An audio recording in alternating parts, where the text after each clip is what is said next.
year. On that very same building and just down the hall, there exists a completely different world as far as radio stations go. WMMS, one of Cleveland's progressive rock stations. Starting at the corner of 9th and Euclid downtown, and he says to me, "This is Cleveland. This is my city." Get down, damn it!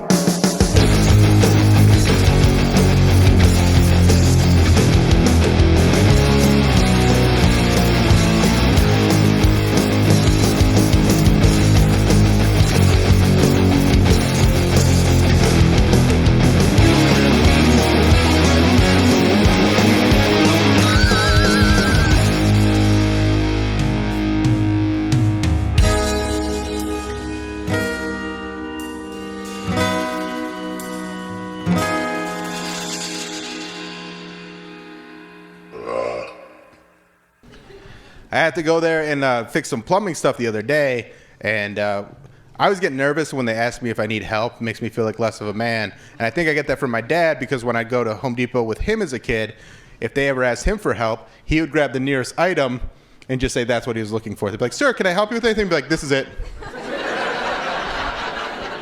And then he would buy that product while maintaining eye contact with that employee. I know what I'm looking for. And then 2 weeks later, he'd go to a different Home Depot and return it. Very stubborn man. So I had to go there the other day and fix some plumbing stuff, and I needed some PVC pipe. But the last thing I saw when I was walking around was the word HVAC. And so when the guy asked me if I need help with anything, I just started mushing letters together, and this is what came out. He's like, "Sir, is there anything I can help you with?" I'm like, "Yeah, where do you guys keep your HPV?" And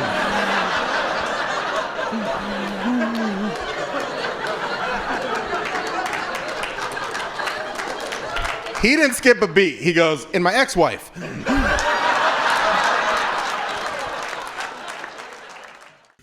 Hey, welcome back to another edition of Stairway to Cleveland. That's Keith. That's Scott.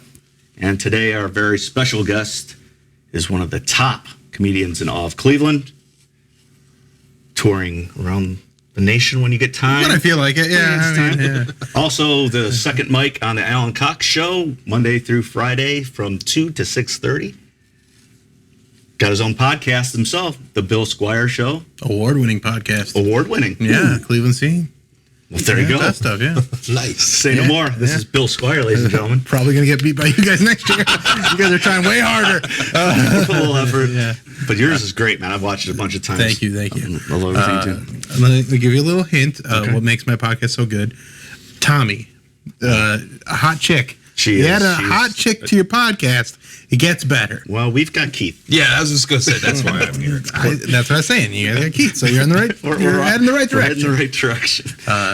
Yeah, so thanks for having me. This is a very cool setup, and we're in a record shop, and we are immediately started shopping as soon as I got in here. You say hi. You're like, you're into records, and I'm like, yeah, I love records. I got a few hundred. So we're back here at our buddy Pete's Blue Arrow. You saw our last episode. Pete was our guest, so he's been kind enough to let us use gracious, if you will, to let us use the record shop for upcoming episodes. And he's made $25 so far tonight, so he's doing okay. Hey, when you make $25 and your store's closed, you're doing all right? Right. And we're drinking Black and Tan, Scott. Yeah, we're being fancy men tonight, so Black and Tan. Cheers, gentlemen. Thanks for coming out, Bill. I guess I'll go. I guess I'll get whatever. But we're going to talk a few things here tonight. We're going to talk about Bill and what he's doing in his career. I'm sure a lot of you know most of it because he tells it all on the Alan Cox Show, pretty much. I try, yeah. And then we're going to go on to legendary Cleveland comedians that have come from the town. And then we're going to do a battle, but we're going to change it up a little bit this time. We're not doing records this time. It's going to be interesting. We're doing movies, and we're doing the movies of John C. Reilly, Bill's Choice. Awesome. And then we might even talk about Pop Star starring Andy Samberg, which is fantastic. Yeah, he's great. Yeah. He's the Led Zeppelin of comedy to me. Ooh, so I'm guessing you don't like Led Zeppelin, huh? I'm a Who guy. Okay, all right. That's okay. It's okay, everybody. Scott sucks. Yeah. Okay, go ahead, buddy. It's hurtful. I know. I don't think you suck, but I think Andy Samberg's fucking hilarious. He I is. swear, right? Oh, fuck He is. Let's okay. talk about him. Yeah. No, well, let's talk about Bill Squire talk about me first. Okay. All right, Bill. Now you're I'm heavily influenced by Andy Samberg. well. Good night, ladies and gentlemen. But so you came up pretty much. You graduated high school, then went into the Mormon ministry? So I went, graduated high school, took 2 years of like working. I worked for my dad doing construction, had a bunch of, like, I worked at a Subway, I worked delivering pizza, did a bunch of dumb jobs. And then when I was 20, I went to the Philippines as a Mormon missionary, was there for 2 years, got excommunicated. These are the Crib Notes version of it. And when I got back, when I was 22, I started doing stand-up comedy. So that was May of 2004. So I'm coming up on 18 years of stand-up comedy. That's amazing. So what was the trigger that made you say, hey, I want to get up on that stage and make people laugh? Well, when I was in high school, I was in a band, and I was not good at music, but I liked being in front of people and making people laugh. So, like, I would always, like, we would do a lot of stage banter, and that's why anybody really even let us do anything, because they're like, oh, they're not a great band, but they're at least entertaining. Right. So we went from that, and then I went on the mission in the Philippines. A lot of public speaking, a lot of speaking in front of large groups, and I really enjoyed that because I'd always just try and make it like, I'm like, if I'm not entertained by what I'm saying, they're not going to be entertained. Absolutely. So I try, you're still trying to skew it towards different Bible stories or missionary stories, whatever it is. Missionary stories. Well, like, like missionary. Oh. Like I would teach other missionary skills. Sure. And so I would do these like workshops, and I really liked writing the workshops. That was like, and I try and make them funny. Mm-hmm. So then when I got back, I was like, this is what I should do. I should go on stage, and I wasn't interested in going to college. I just wanted to make people laugh for money, and stand-up comedy seemed like the one that made the most sense for me, because it meant I didn't have to work with other people. Sure. Which, like, I don't mind that, but like, I was just in a state of mind where I was like, this is all on me, like no net. And so I just threw myself all the way in on stand-up comedy in 2004, like, working a little bit for my dad here and there to make extra money. But I started getting paid to do stand-up within the year and just living a pretty meager lifestyle, so I could concentrate just on that. So even if I wasn't performing on a show or getting paid to do a show, that was my focus. Did you start with open mics and stuff of that nature? Yeah, there was a place in Medina. It was the Medina movie theater, because I grew up in Medina, and they turned it into a music venue. Okay. It was actually my friend's dad that bought the place, turned it into a music venue, and he'd have some pretty cool acts come through, but he had reserved Thursdays for comedy nights, and every other Thursday would be for improv groups, and then the other Thursdays would be for stand-up, like an open mic. And I signed up for one of those open mics and went up, and I mean, it was terrible, but it was just as terrible as everybody else that had been doing it longer than I had. So I'm like, oh, I can do this. I can be as bad as these guys. Sure. And then, like, that led to me finding out about other shows around town, other open mics, just went to those, found out about some contests, and just kind of worked my way up into, building a set and being able to perform at comedy clubs and eventually make a living at it. And it seemed to pan out for you so far. Yeah. You've been doing okay. I had $25 to buy records. It's a long time to be funny. So, I mean, when you're in the comedy scene coming up. Not always funny. When you're in the comedy scene, obviously you do a lot of features and you open. Yeah. So, who are some of the people you came up with that are still out there doing things? So, Mike Polk. So he started, he was doing more sketch stuff. So he started doing stand-up after me, actually. But he's one of the, if you know Mike, Cleveland, Mike Polk. And he's one of the funniest guys that he could go to New York or LA and be, a huge star. He likes being in Cleveland. And, like, that's something we kind of bonded over, because, like, neither of us, like, I took a little sabbatical living in New York for a bit, and I just didn't like the lifestyle. There's a lifestyle, and there's a competitiveness where you're always trying to get somewhere with people when you don't get to kind of, and I didn't have that. Whereas like I'd rather just like let's just write and have Just fun. hang out, And yeah. like again, I'm still trying to make money at this, but I'm not trying to stand on people's necks the way some other people do. And there's a lot of that happening in coastal cities because like they're trying to get to that next level because they want to be famous. I'm just trying to make a living. Like that's the thing. Like I'm happy.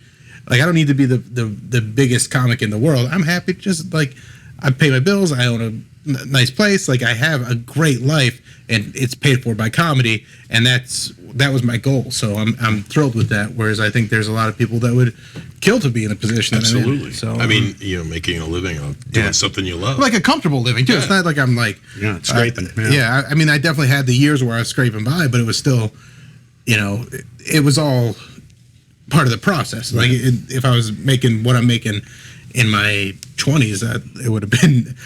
You wouldn't be paying $25 for records. I'd probably be dead. Like it probably would have turned into some horrible crash because like even making that much money again, it's not a ton of money, but it's like enough that in my 20s I didn't know what I was doing with money. Sure. So I would have been very careless. Right. I'm still pretty careless. You just spent $25. $50 on records That's right. today.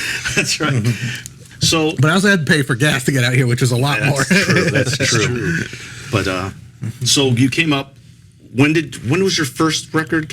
What was your first record? So my first album was called Sarcasm Bus, and that came out in 2008, I believe. So you were 4 years in? 4 years in, yeah. So you had enough material for a full-length record? Yeah, about 40. I think it's about 40 minutes long, and it holds up pretty well. Like there's some pretty funny stuff on there. Then the next one I did was recorded in 2011, because by that time I was really working a lot on the road, so like I had turned over like an hour's worth of material pretty quick, and I also had a big change in my life where I went from being a single guy to being a married guy and then having stepkids, and like so that was just like a wealth of material. Sure. And I put that one out as like a comedy special and an album on YouTube in like 2011, 2012. People weren't really doing that, and it did pretty well on there. It's like 40,000, 50,000 views or something. That one was called Just Say Your Jokes. Oh, that's right then. Yeah. Now, if you don't mind me saying. Yeah, and there's definitely some stuff on that one. If you like listen to it now, you go, oh, that's definitely 10 years ago. Yeah. So how did you pick like where you recorded, or did did you know that it was going to be not that you're not funny at all. I'm just saying, do you know where the places that you usually got the best response to? Is that where you recorded, or you just? It was more just an advent of like who could I work with. So the first one was at the Winchester before. Remember, it closed for a little while. Yeah. It was before that, like before the renovation. So that was recorded there, and then the other one was recorded at a place called the Stone Tavern in Kent. And it's just like I had a buddy that ran a show there, and another buddy that was he makes films and stuff. And so I was just like, hey, if we put this all together, could we do something? And they're like, yeah. Oh, and cool. then, I have others that, like I did one at a pretty famous venue here, but I can't say it because it's a union, and I did not go through the proper channels. No. So I have to just, like, that one just recorded at a place. At a place. Yeah.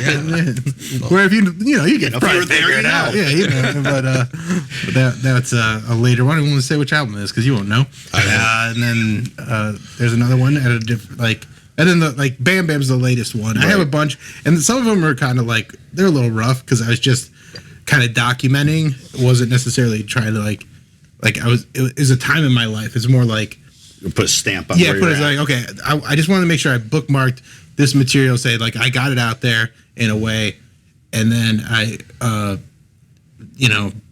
didn't do big releases or anything like that. I just wanted to make sure it was out there, and then like put it on like the different it's on like Pandora and Spotify and stuff like that, so people can just listen to it, become familiar with my stuff. And they're also available on Amazon, so you can go out there and check them out. Yeah, and then buy them, support this man. Yeah, and then Bam Bam was like the first one I did with an actual record label, and that's Helium Records, and I did that one in May of 2021, and was a lot of fun. And then I took the video that I had from it and kind of cut it together to make like kind of a special out of that. I watched it. It's great. Yeah. Now, one of your co-hosts on the Alan Cox show, Mary Santora. She was a big inspiration for you to get that record label. Wasn't she? Yeah. And just to finally like kind of swallow my pride and be like, why am I doing all this work when I can work with somebody else? Because like I'm just a very do it myself kind of guy, and it was a nice experience to work with a label.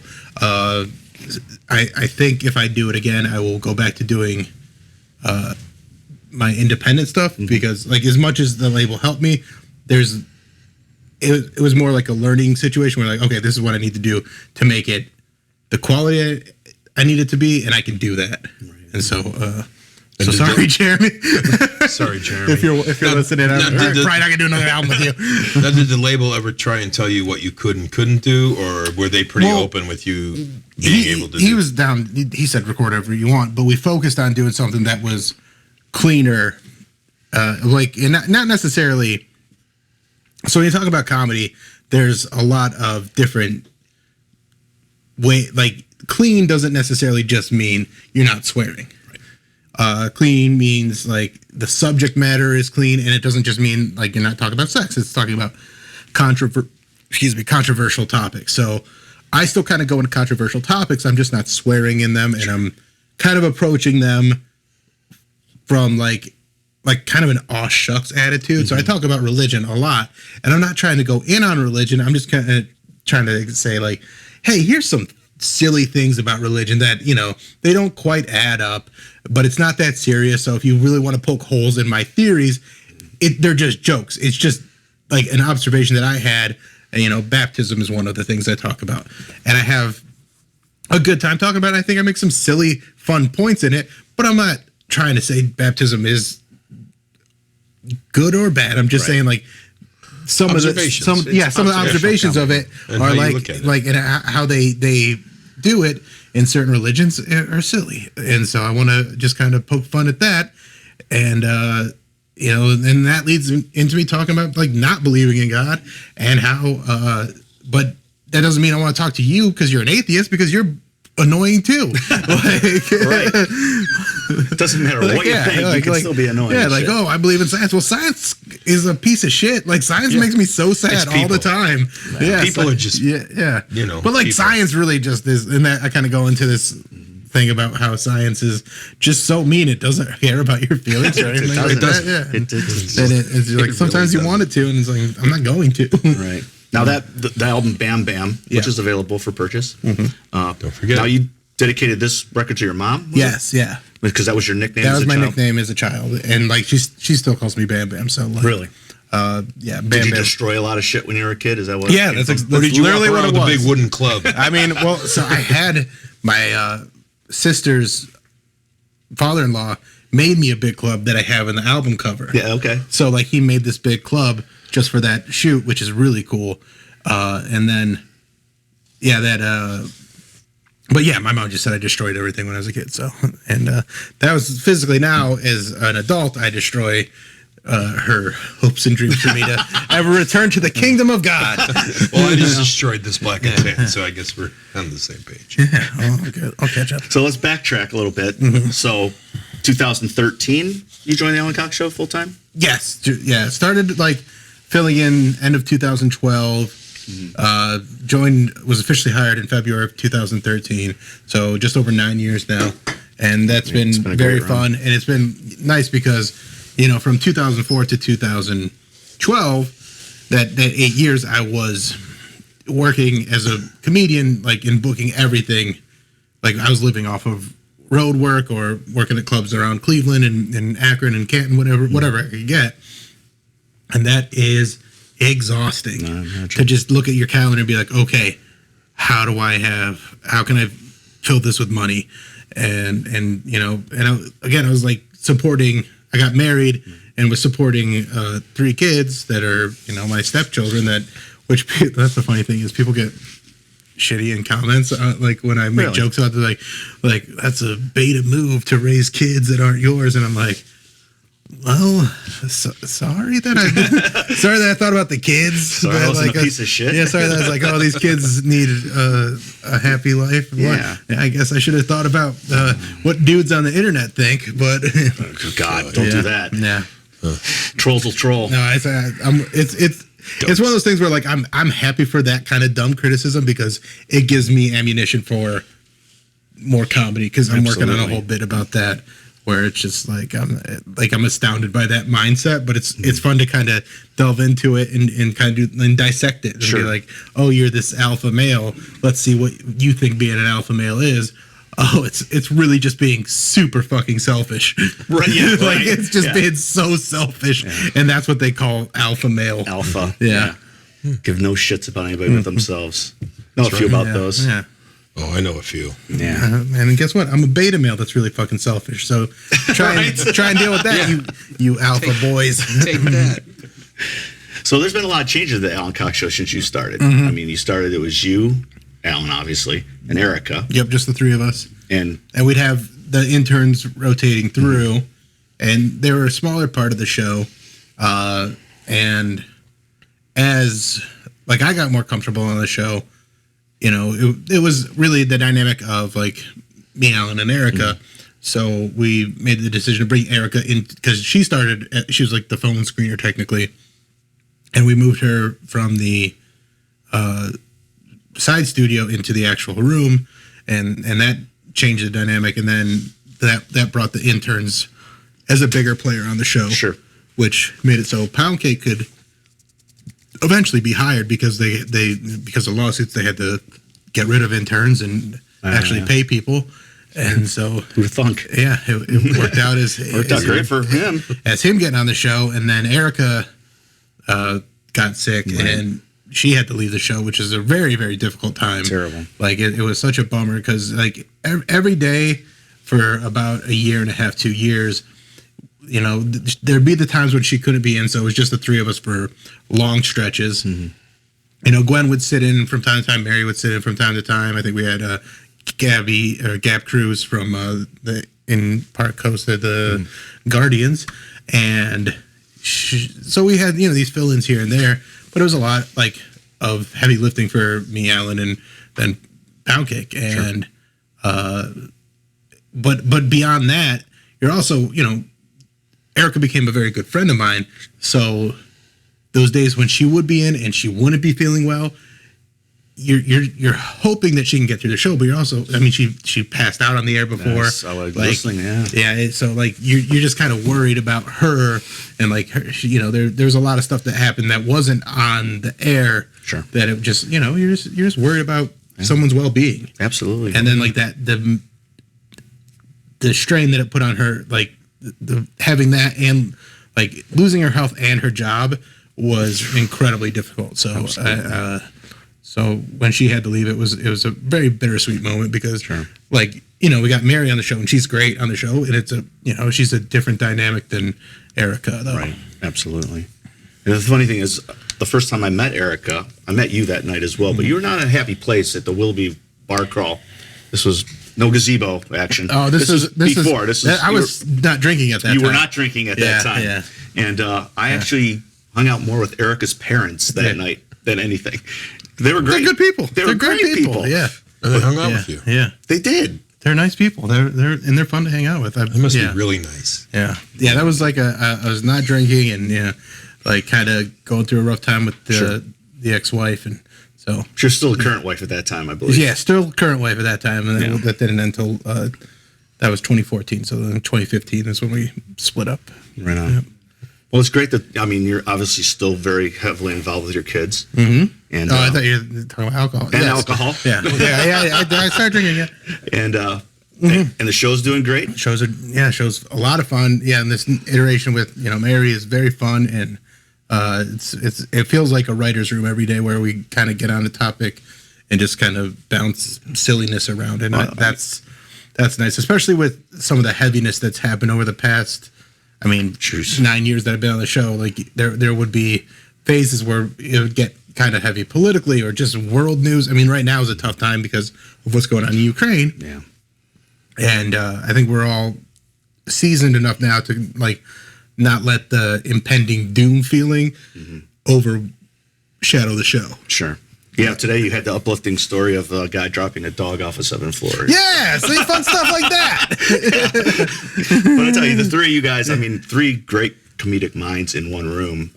And then even Pound Cake, I mean, sometimes he comes has out of some nowhere. great moments. He has some great moments. The funny thing is when his microphone wasn't working. He just had to scream.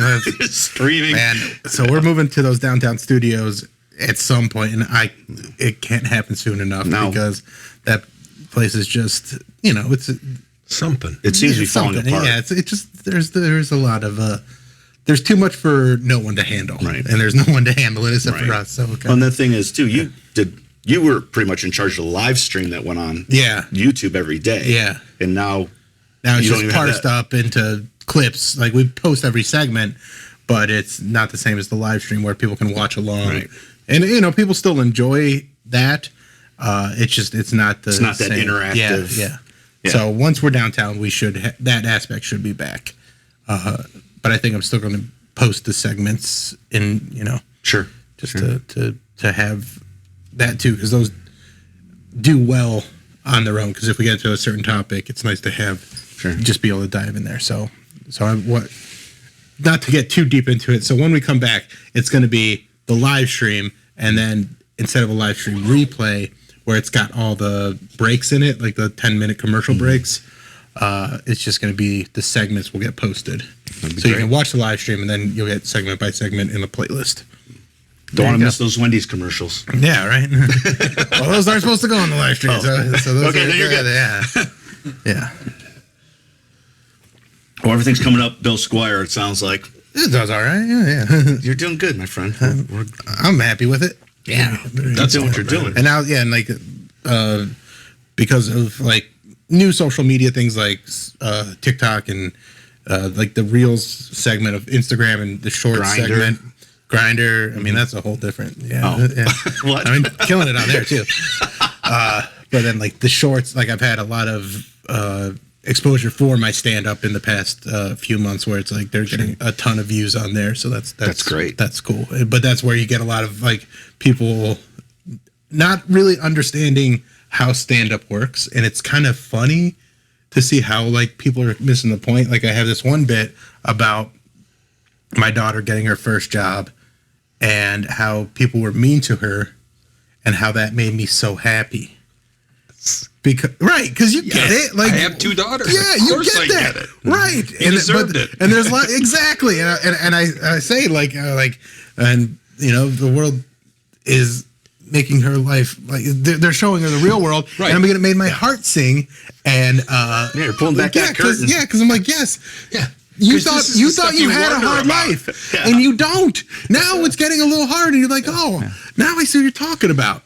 And so that's that. But there's a twist in the joke, and people get very. They're oh, that's horrible. You're a bad parent, and I'm like, you're a good parent. You're obviously not a parent. Is this the same child that said she hated you because you asked her to change the Yes, that's the one. My daughter once told me she hated me because I shit on all her dreams. That's what we're here for, kids. Yeah, our parents did it to us. But what were her dreams? Her dreams were completely idiotic. Well, and I she wanted to be a stand-up comedian. All I wanted to do was tell her, look, don't sit on the unicorn and eat cupcakes. That's not how it works. This is what's going to happen, and I'm the voice of reason. Yeah. Of course, she said, why do you have to shit on my dreams? Hey, you want to talk about some legends of Cleveland? Let's do that. I tell you what, Scott? Let's take 2 seconds, refill these beers, and then we'll talk about some legends of Cleveland comedy. Sounds good. Cool? All right, we're back in 2 and 2. Chuck Woolery style. Yeah. I like taking my dog. I live near a rich neighborhood, and that's where I like to take her to poop. I feel like I'm getting back at the 1% a little bit. And I took her over there the other day, and while she was going, this guy comes running out of his house, and he's screaming. He's like, sir, your dog is pooping on my lawn. You must clean it up immediately. She wasn't even done yet. What did he want me to do? Get under her? Like I'm making some dog do ice cream cone? Just let's put a little swirl at the top there. Is that what you'd like, sir? Ricardo, you ready? Whatever, man. All right, we're going to talk about legends of Cleveland comedy. I've got a list here, You got a boys. big old list. It's not that big. I have to put it big because I'm fucking blind. All right. Well, All right, so let's roll down this list. Bill, you can comment on Getting a it. tree doing Subtract. Okay. Keith, drink your beer. All right, let's start with one of the biggest names of all time from Cleveland, Ohio, Mr. Drew Carey. Love him. Loved his show. Love his stand-up. Think he's underrated overall. And, you know, one thing that really bums me out is he's got this really funny sitcom that he did where he did a lot of they took a lot of chances. They did a lot of integrate a lot of stuff with Cleveland and a lot of music stuff. And because of all that music that he put in the show, we can't watch it anywhere because they can't afford to license any of it. Right. I know. It was a great show. It was such a good show. It started off great, and it kind of petered out towards the end when they lost some of the characters. So, yeah, and like, I believe they did they do some live episodes, or they did? Yeah, I think they did some a like couple. theme episodes. I feel like they did a live episode. I feel like they also did some episodes that were not choose your own adventure, but like he took some big swings, and I thought that was really cool. And I always loved how he always, like you said, worked in Cleveland stuff. He had a band with Joe Walsh. Yeah. You know, was Michael Stanley on there at one point? Yeah, he was on yeah. that same episode. Okay. And When they were trying out guitarists. yeah, and Mayor Michael White was in an episode. Was even. he? Yeah, because God bless him. he was having a big party at his house, and the mayor shows up there and he does a little thing and goes, "I know where we're going to dump the rubble for the stadium," and it was because it was right around that time. When Now he's known mostly for The Price Is Right, and he's been on there for quite a while. I know it's been a bit, but he's a funny guy. He's an affable guy, and just overall, a funny dude and a great stand-up. Cleveland legend. Oh, yeah, absolutely. Now, speaking of Cleveland legend, Tim Conway. Tim Conway is incredible. God, he was born in Willoughby, raised in Chagrin Falls. Obviously, he was on McHale's Navy, the Steve Allen Show. He started on WJW, which is Channel 8. At one point, yeah. And then he moved on to all that. And then he really found his footing with the Carol Burnett Show. One of the best shows ever. With him and Harvey Korman together. And again, like a little bit before my time, but I definitely have seen a lot of his stuff. And when he passed away a few years, like I went through some of those legendary sketches. Just the dentist, it's one of the best, and it's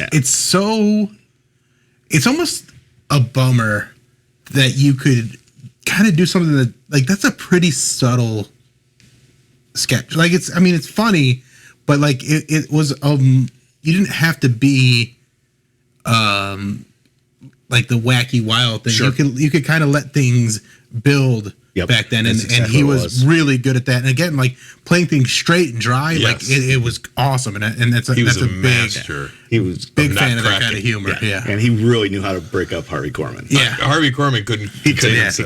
And then, of course, he got into the Dorf character, which was a whole nother situation. Right, which is something he couldn't do now, but it's still so funny. It is funny. I don't know if it would go over and this. Completely straight face through the whole thing. I mean, that's good stuff. Dorf on golf. All right, let's move on. Arsenio Hall. Brilliant. I mean, that's a great comment. I got to see him. He opened for Chris Rock a few years ago, and I got to see him in. Let me check. I might have a little humble brag here. Really? Let me see something. If he's still there. While you're doing checking my social media real quick. I will tell you that he was on his talk show ran from '89 to '94. It was huge. It was, and he took the dog pound from the Cleveland Dog Pound. Yeah, there it is. Arsenio Hall follows me on Twitter. Wow, look at that, kids. Yeah, as well he should. That's pretty cool. That is pretty cool. Because I watched his talk show, and Coming to America, and also a guy that could have been as big as he wanted to be, and was willing to step back and go, "Yeah, I want to be with my kids."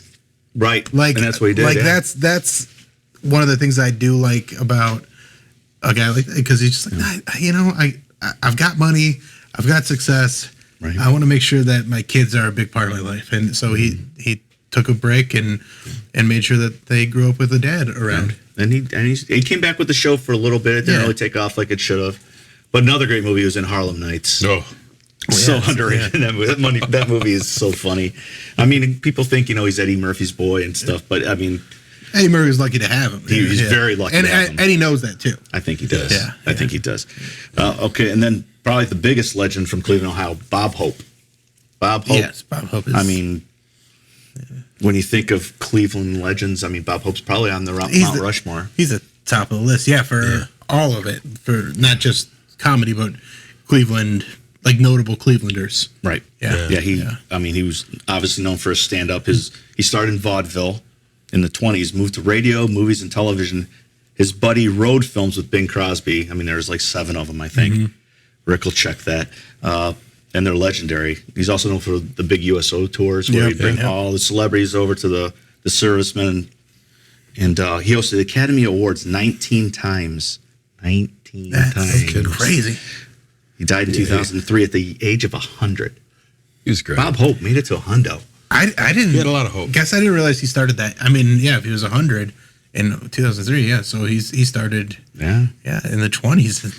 That's doing like before stand up was even a regular thing. Yeah. Like they were just called vaudevillians at the time. Yeah.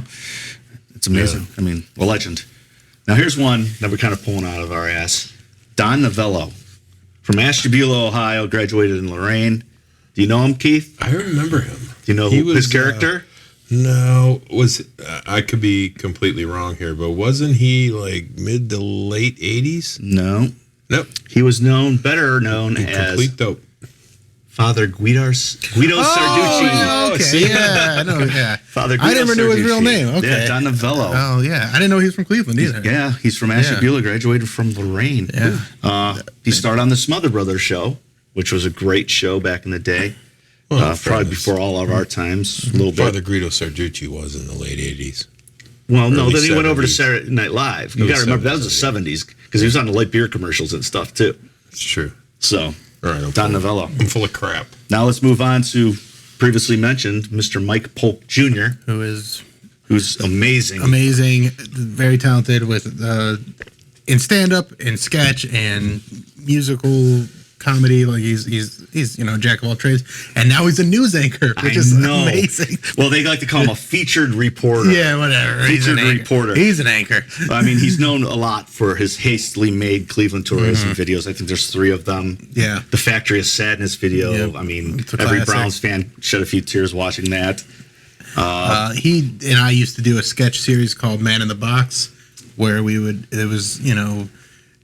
he played this character named Greg, and I was one of his dim-witted coworkers, and just basically like a complaint about working in an office show, and it was on around the same time as The Office, but ours was a little darker, a little a little different. It was a little, yeah, but it was a lot of fun. Yeah, those are still on YouTube, and they're very funny. Check them out. Yeah, just search Man in the Box. He was also on Inside the NBA on TNT for some reason. I saw him. Co-hosted the Rizzo Show for many years with Tony Rizzo from 2012 to 2019 when he moved over to Channel 3. Yep.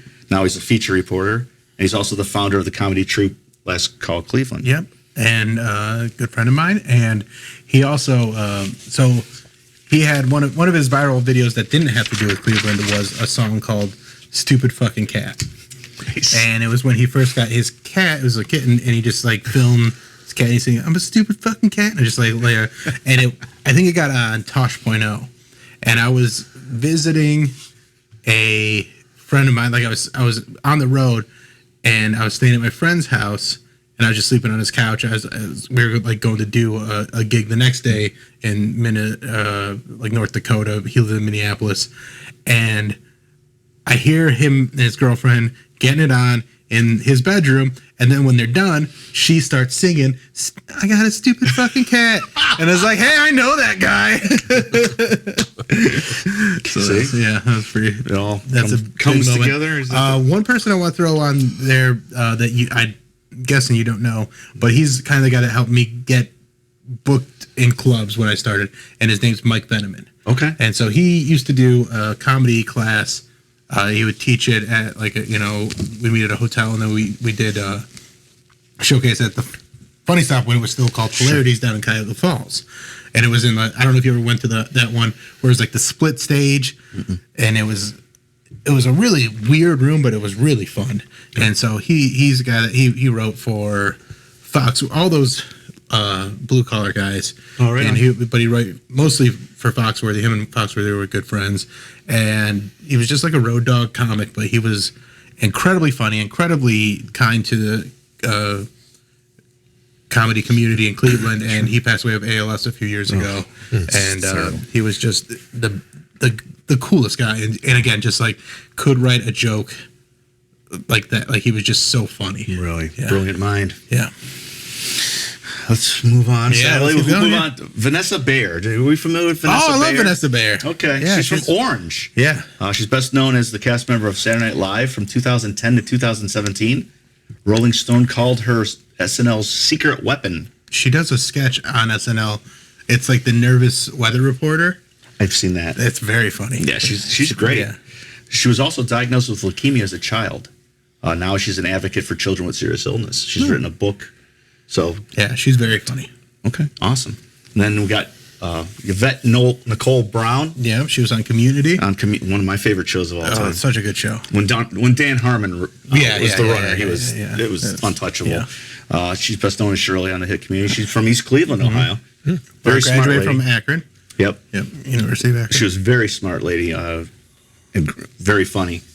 She's not that sweet little Shirley, though. No. Let's move on. Now we're rolling into the Shaker Heights group here. Yeah. We got Molly Shannon, huge from Saturday Night Live. A lot of people know her as Mary Catherine Gallagher. She was, I believe, when she was on Mark Maron's podcast, she talked about being in Cleveland and like her dad was a pilot. Really? She had some affiliation with airlines, so like they would literally like. Back in the I guess it would probably be the 80s when she was younger, and she would just like fly to a city for a day, hang out, fly home, because they all knew her. They're like, oh, there's Smalley. There she is. And she would just like go on little day trips all over the place, like not just her, like her family. Right. But they would like, yeah, we're gonna go. Let's go see New York today, and they go see New York, and they go, let's go to Washington D.C. and just nice life. They could just let them fly anywhere. Yeah, she's funny though. She's great. She's got a lot funny, of good funny stuff that she's done. Yeah, her Saturday Night Live run was from 1995 to 2001, and the movie Superstar, based on that character, Mary Catherine Gallagher, was an average hit, I guess. Yeah, I mean it's definitely one where like you rewatch it and it's got a lot of. I mean, it's a very funny joke, and the cast is incredible because it's so many of those people that were on with her. Right. Like even just like Will Ferrell before he was a movie star. Yeah. Then she's been a steadily working actress since. I mean, she's been in over 40 films. Isn't that crazy? Yeah. 40 films. Now she's in my battle film. What the fuck does that mean? When we do the battle. Oh, yeah, battle film. That's right. Let's move on. I didn't make a film about battling, but David Wayne. David Wayne's incredible. He's also from Shaker Heights, one of the founding members of The State. If you don't know who The State is, I mean, you're missing out. Get on YouTube, search The State. Yeah. Some of the best sketches. And The State turned into Stella with Michael Ian Black and Michael Showalter. Yes. Brilliant stuff, man. They were ahead of their time. I think that's the problem. Wet Hot American Summer. Yep. What was Great the one? movie. We Came Together. Is that the dating movie that he did? I think that's it. Yeah. Yeah. So that stars Paul Rudd and Amy Poehler. And man, there's a scene in that movie. It's a parody of like dating movies if you've never seen it. And there's a scene like where they're doing the dudes doing a dude activity. So it's like in a lot of these movies where it's dudes doing stuff, like talking about girls, they're playing basketball or something like that. So it's the scene where they're playing basketball and they're just doing these stupid moves and then passing the ball, like doing these other stupid moves and then passing the ball. And then like no one's shooting, no one's actually trying to play. They're just having this conversation. Like and it's broing out. Yeah. Oh, it's so funny. It's a great movie. That's awesome. So look into it, kids. Yes. And then of course, probably one of my favorite guys, Fred Willard. Fred Willard made a career out of being the clueless guy in so many things, especially the mockumentaries. Brilliant in Best in Show. Brilliant. This Best Spinal Show. Tap, A Mighty Wind, Best in Show, Waiting for Guffman. Waiting for Guffman, yeah. So good.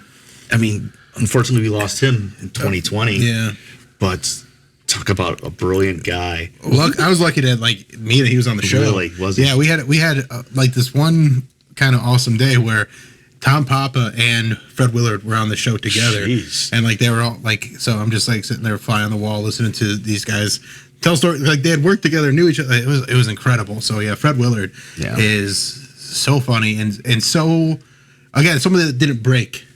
Like you'll never see him break. Like the way he acted as a comedic actor, you think that he was actually just playing everything straight. Like he was being so funny, but he was playing it like as a very serious actor. Right. And he's awesome. And some of his later stuff. I mean, wasn't he on Modern Family? Didn't he play the dad on Modern Family? He was in Everybody Loves Raymond. Was he? He was. He did a lot of stuff, and he always played like the same guy though. Yeah. Like, it was always awesome. And it was one of my favorite sketch shows on Netflix is called I Think You Should Leave, and he was on the first season of that, where he's the guy that plays an organ, but he plays for like a baseball team, but he's playing at a funeral. Oh no! Is that? I think you should. That's a bunch of skits. Yeah. I Bunch of started sketches, watching. That's Vanessa Bayer's got a good one on there too. Okay. So And now so that's the Shaker Heights game. A lot of talent in Shaker Heights. Oh, yeah. I don't know if there's not I'll water. throw another Shaker Please. Heights guy. He's not. He's got a pretty popular podcast. He started to stand up a little bit after me. He was on a show called it was whatever Chris D'Elia's show was. Like this. We don't like to talk about Chris D'Elia. Yeah, I don't either. But he was on the show. His name's Rick Glassman, and he's from that area. And he's got a very popular podcast now called Shoes Off Podcast. And he's very non sequitur. And like the best episodes of his podcast, like he gets huge celebrities because he's out in LA. But the best ones are him and his family, and they're just these fucking characters, these loud Jews just screaming at each other. Nice. And it's fucking hysterical. There's this clip that he posted on, like, his cousin didn't put pop in the refrigerator. They had the downstairs fridge or the garage fridge or whatever, and if you kill the case, you put the new case in, and his dad is just berating his cousins like, if you kill the case, you put a new case in, just screaming at him. And it's not even for the camera, this is just real life, how they live. And it's so funny. So yeah, check out Rick Glassman. Rick Glassman. Let's move on. We got two left. Let's go to Tammy Pescatelli. Last Comic Standing. I've worked with her a few times. Incredibly funny lady and incredibly sweet lady. Yeah, she seems great. She has, I think, at least one or two Netflix specials as well. Yeah, she's got some specials. And she's been on so many TV shows. Yeah. And she's great. I mean, yeah, she's awesome. And she represents Cleveland well. And the last name I have on the list, that I don't know if we missed anybody, but Steve Harvey, right here from Cleveland, Ohio, one of the original kings of comedy. Now he's on everything. Yeah, I mean, he's radio show, talk show, Family Feud. He's a guy that can't work enough. Like he likes making money, and he likes doing what he does. And the guy, he knows how to crack up a crowd with a phrase or a look. You know, the guy's. Oh, I mean, just the looks that he does on his talk show, or what did I just see a clip of his talk show, and somebody asked him, but like just the way he. Even not responding at all, just his stone face it's a killer. It's money. Like he kills it. Sorry about the slap. He's great. He's great. Yeah. So that's our legendary Cleveland. That's a good list. I think it's pretty good. Yeah, it's I excellent. don't think we missed too many. I mean, we got some up and comers. We got Bill Squire. We got Ramon. You got great. Mary, obviously. You guys got guys that started in Cleveland, like Jim Tews, Ryan Dalton. They're out doing things. Curtis Cook, who he's been on. He was a writer on the Jim Jeffries show. Okay. And he's out. Yeah, there's a ton. You can go. No, it's a funny place to live. Yeah, it is. And there's a lot of, and the thing is, there's a lot of great clubs in this area. So you could always see someone talented in this area. Yeah. Yep. So that's it for our Cleveland comics. Let's talk about Never Again. Never Again. Until next time we get Bill back. But let's go to battle, boys. What do you think? You ready for a battle, Bill? Let's do it. All right, we're going to go to battle. All right, I'm going to name two more comedians real quick. Mike Head and Rob Ward. Those are guys. They're like local guys that are working, but they're just awesome. And I want to throw them out. Check them out. Yeah. Everybody loves Head. Yeah. What?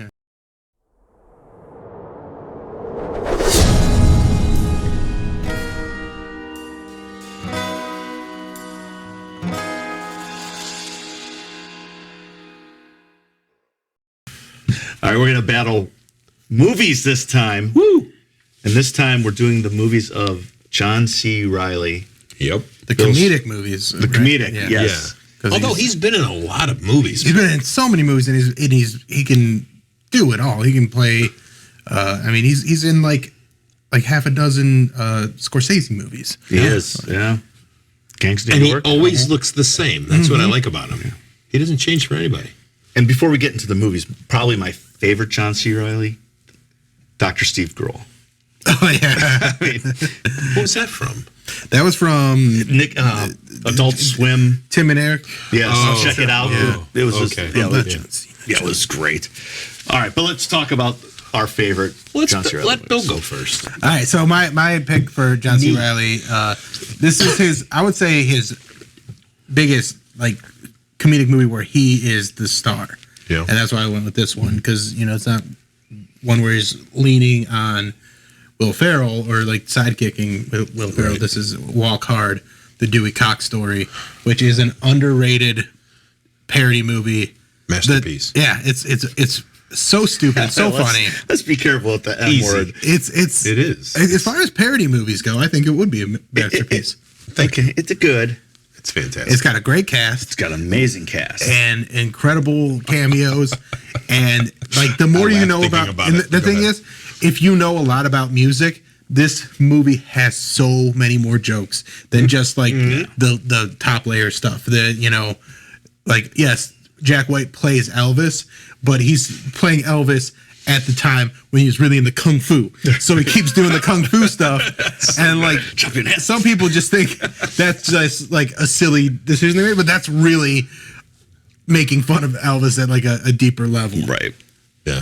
So yeah, that and then I mean it's over the top silliness. It's John Voight as the dad who plays that role perfectly, and we were talking before, but Tim Meadows' character in that, brilliant. just so fun and just You don't want none of this, Dewey. I don't want a hangover. You won't get hungover. I don't want to be addicted. You won't get addicted. I think I do want to try that. Yeah, I mean, it's just, yeah. obviously, And like almost a better movie than Walk Hard was, or than Walk the Line was. oh yeah. yeah, they Agreed. kind of obviously played off of that and a lot of other biopics like Ray and Ray and Great Balls of Fire. Yeah. which is almost a parody in itself. oh my god, Like I don't know what they were thinking with that movie, but you see like the other, like even at that time they weren't making biopics that campy, but for whatever reason that movie is campy as fuck. It is. Like the like the over top portrayal of Jerry Lee Lewis and just the overall goofiness. I guess that's Dennis Quaid is just, I mean, just to minimize the amount of sex he was having with a 15-year-old cousin of his. right. That makes it There's silly. nothing wrong with that. Where's my cousin? in some areas, apparently, there's no problem with that. Then that's one of my favorite things in Walk Hard too, when he's like on his way up. He's 15, 16 years old, but it's still It's 40 35-year-old. Yeah, 40-year-old John C. Reilly. Kristen Wiig, I'm your 14-year-old girlfriend. That's fucking great. Yeah, it's great. I mean, let's go through some of this cast in this movie. Okay, we got Harold Ramis playing L'Chaim, the record executive. Just really driving it home. Frankie Muniz as Buddy Holly. Craig Robinson, who obviously gets the Dewey Cox treatment. Chris Parnell, amazing. Ed Helms. Oh, yeah. Ed Holmes Next to is- Jenna Fisher, another office person. Matt Besser. Ghostface Killer's in it. I did not know that. Yeah, he plays Ghostface Killer. Oh, nice. Lyle Lovett. Jewel. Jane Lynch. Jack White, previously mentioned. Jackson Brown's in it. Oh, Did not nice. know that. Jack Jane Lynch McBrayer. is funny, though. Jane Lynch I mean, is She's great in yeah. everything, dude. Yeah. Simon Helberg, who was on Big Bang Theory. Eddie Vedder, obviously. I mean, not to mention the guys who played the Beatles. I mean, you got Paul Rudd as John Lennon. Jack Black as Paul McCartney. Justin Long as George Harrison. And Jason Schwartzman as Ringo. I mean, when he goes on the acid trip, I mean, Yeah. it's just crazy. Now, granted, The okay. fact that Jack Black plays Paul Paul McCartney. McCartney is brilliant. It's hilarious. Yeah. And it wasn't even a good Paul McCartney. Of course not. That's the funny part. Yeah, that makes it better. But it was a bomb, though. It definitely was a box office unfortunately. bomb. I mean, it was a $35 million budget, and it grossed $20 million. But that's the thing with so many comedies, like they just don't know how to market it, or they just like people just don't go out for comedies the way that they do. But like it's kind of a cult classic for some people, but like it holds up. It's a funny. It really has become a cult classic. If you think. Yeah. I mean, so that's your pick, Keith. What is your John C. Reilly choice my favorite of film? John C. Reilly film, as well as my favorite movie of all time, is not the one I get the battle with. I took it. He took it. But Talladega Nights. John C. Reilly always playing the second, and playing it well. And Adam McKay is brilliant. He's genius. Yeah. I love all his movies. And the way John C. Reilly delivers his lines is just, it's like he wrote the character just for him, because I don't know if anybody else could deliver him as good as he did. But it's just, there's so many good scenes in it, and I don't know. But like in a movie like that, there's the over the top jokes and stuff like that, but it's the mumbling he does, the mumbling and nuance and just like commitment to that character, where you have just really memorable moments. When they're talking about, well, that don't make no sense. They're second place. Well, yeah. But even the scene we were talking about before, like he wants to win one, and and he's like, yeah, but then Will Ferrell, but then how would I win? And he's like, oh yeah, you're right. You're right. Yeah, the whole shake and bake thing. And He even never just drops it. the name Cal Naughton Jr. Yeah, like he's supposed to be enemies with him. Yeah, Magic Man. That's a dumb name. Yeah. Actually, it's pretty cool. But yeah, I mean, the whole thing. I mean, he played the second so well, which I can relate to, because with this podcast, I play the second, and I'm funnier. But the whole thing is, I can relate.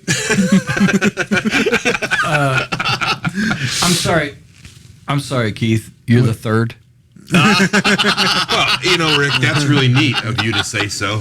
Anyway, Talladega Nights is great, and if you get the DVD, get the extended version, you get to see all the, you get to see all the bloopers when they're going through all the commercials. Oh my God, that's so funny. And Will Ferrell can't hold it together, but John C. Reilly holds it together for the most part. But yeah, I mean, it's a great movie. Yeah, it's my second favorite, but that's okay. I love it, and I think he's great at it. Yeah. I picked Step Brothers, 2008 release. Yeah. I mean, it's probably one of the funniest comedies of all time. It's my favorite movie of all time. It's probably top 3 comedies for me. Yeah. It's your favorite movie of all time. Yeah. Wow. He's a big. I'm pretty simple. It's a brilliant movie. It's so funny. It really is. Again, Adam McKay. Adam McKay. Adam McKay. And and Judd Apatow was one of the producers on this. So and he's great too. Let me ask you this: did you guys see the Sherlock? No, I heard it was watched so it. bad. It was so bad. I didn't watch it. It was so disappointing. I was so excited to see it. Yeah. And then when the reviews came back, I'm like, I don't want to waste my time. Yeah, it was dog shit. Yeah, I never. Yeah.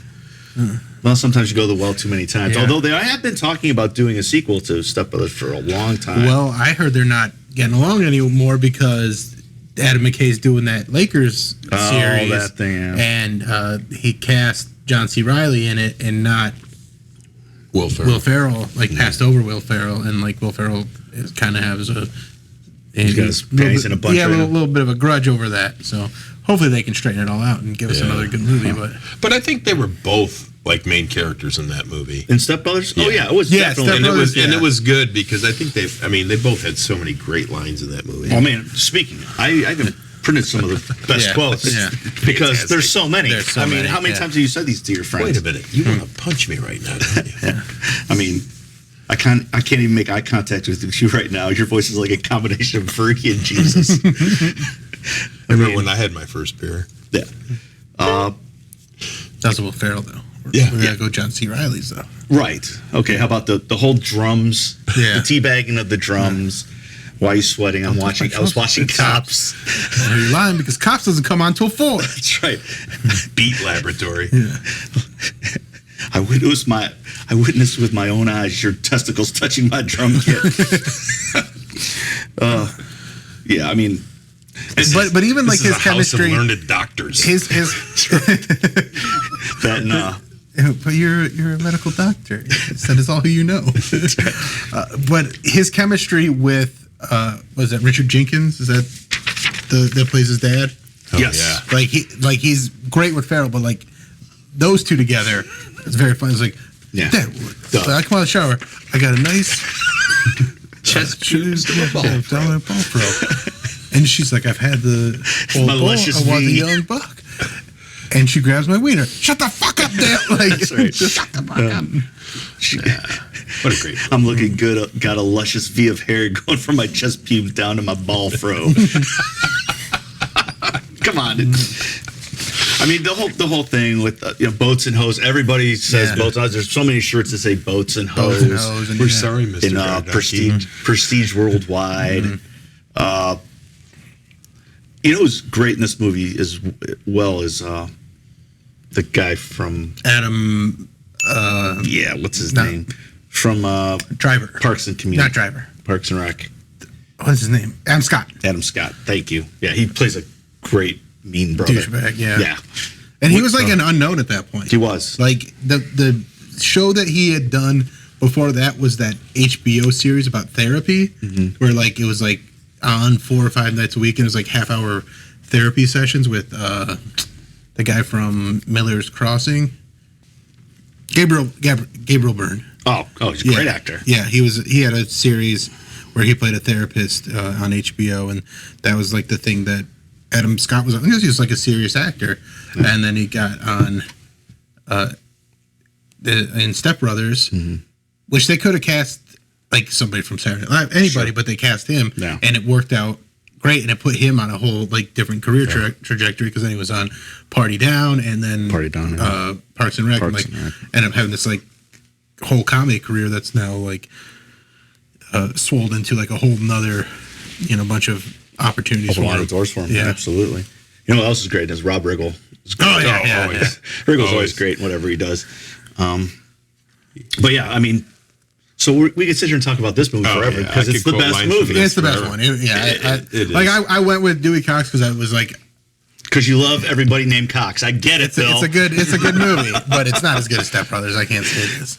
That's not a way to battle, Bill. We're supposed to battle. I can't. Let Scott win one. It's been 3. He's 0-3 right now. So, I can't say that mine win. Like the only thing I could really say is that that's a vehicle where it relies on somebody else carrying half the movie. Right, absolutely. And Dewey Cox is like his movie. Yep. Right. That's all I have to lean on, but it's still not nearly as good a movie as Step Brothers. Right. All 3 movies are fantastic. Yeah, they're all great. But I would be remiss not to mention Uptown Girl.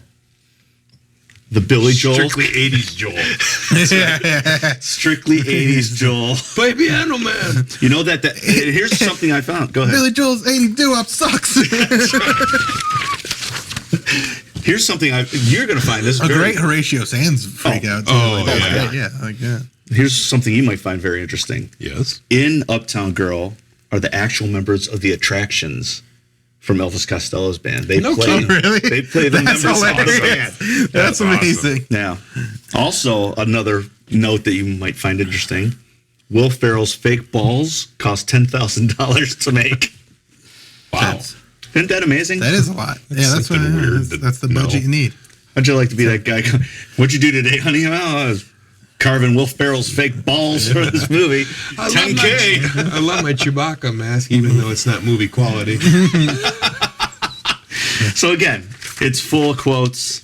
Ready to wear the shit I out think of we that could pirate agree. hat. Ricky Bobby's probably a far distant third on this. I don't think so. And Walcott, I give you Walcott because just the amount of up and coming. Well, it's a great movie. Stars.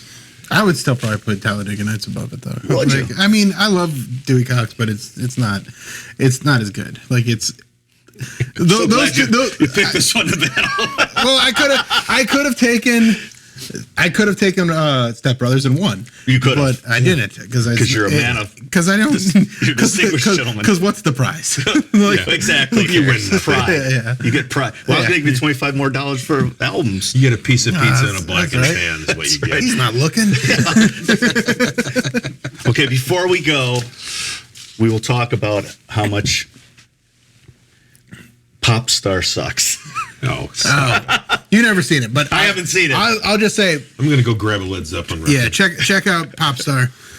It's Andy honestly Samberg. it might change your mind on Andy Samberg. Really? Is They it- have to do a Is lot. it better than Hot Rod? It's a lot different than Hot Rod. Okay. Because it's a mockumentary. Oh, even better. So I it's love the mock. Now they're a boy band. Is that what the thing well, is? it's like a boy band and then he goes solo and kind of alienates. He's the the guys. Justin Timberlake. Yeah, he's like the Justin Timberlake, but it's like, he's like this kind of hybrid of Justin Timberlake and Justin Bieber, and he's just really out of touch. And It's gotta be funny. dude, it's so funny. I will Can't give wait. you this. Especially if you know, like, it plays off a lot of like music documentary tropes and stuff like that. So it's very funny. And Lonely Island are the other guys. In Yeah, and the songs are fucking hilarious. Now I'll give you "Jizz in My Pants" is a pretty fucking funny song. Dude, there's one. It's And a bad evening. I want. It's like the ballad in the movie, and it's I want you to fuck me like the U.S. government fucked Bin Laden. It's a love song. It's a love song, and it's song. hilarious. Wow. And That's a good night. there's a lot of really silly songs, and you check it out. I will check it out. Check it out. I'm checking it out. I'm Let me know sure what you it's on think. some kind of streaming Yeah. service. Even if it's worth the $4 to rent. Nah, let's not get crazy. No, I'll do it. Do it, yeah. I don't make that big $25 Bill Squire money. I own it. So, Well, he's got yeah, copies of that I shit. went all out and bought it when it was on sale for $10. So, Blu-ray. well, I get the digital versions. Oh, okay. The only physical media I still Is get is Blu-ray records. still a thing? Yeah, it still is. Yeah. Still the thing, I guess. It was like huge, and then I never heard about it. Yeah. I'm still looking for a good quality VHS player. If anybody's got one, Same. let me know. Nope. Nope. All right. Yeah, I think that's it, boys. That's I think we wrapped it up. We'll take it. When does this come out? Talk to our producer Rick. When does it come out? Momentarily. He's got plugs. I got plugs. I'm headlining the Funny Stop March 18th and 19th in Cuyahoga Falls. We'll have it out by then. Okay, there you have it. There you go. All right. Have it out before then, please. Absolutely. And check out Bill Squire at BillSquire.com. BillSquire.com, and All his you'll find all my socials. socials there. Yeah. Absolutely. And you can check him out on the Alan Cox Show every Monday through Friday from 2 to 6:30. And you guys do best of on Sunday mornings, I think. Yeah, that's the It's week. a recording. Yeah. But check it out. Yeah. Bill, we want to thank you for being here. 100.7 WMMS. WMS the Buzzard. Home of Corey Roddick. Yep. Another one of our brothers. Bill, thanks for being Thanks, with man. us, man. We All right, appreciate thanks, it. guys. Awesome. That's Once fun. again, that's Keith. Son of a bitch. That's Rick. Oh, yeah, that's Scott. You know he. Why are you yelling? I'm not. Why are you mad? I'm not mad. Well, I am mad now, you son of a bitch. Wow. Hope my mom's not watching. She will be. We'll see you. We'll see you next time from Stairway to Cleveland. We're out. Hey, if you like this video, don't forget to like, subscribe, share it with your friends. And don't forget to follow us on YouTube, Facebook, Instagram, and Twitter. Show us your tweets. Ooh.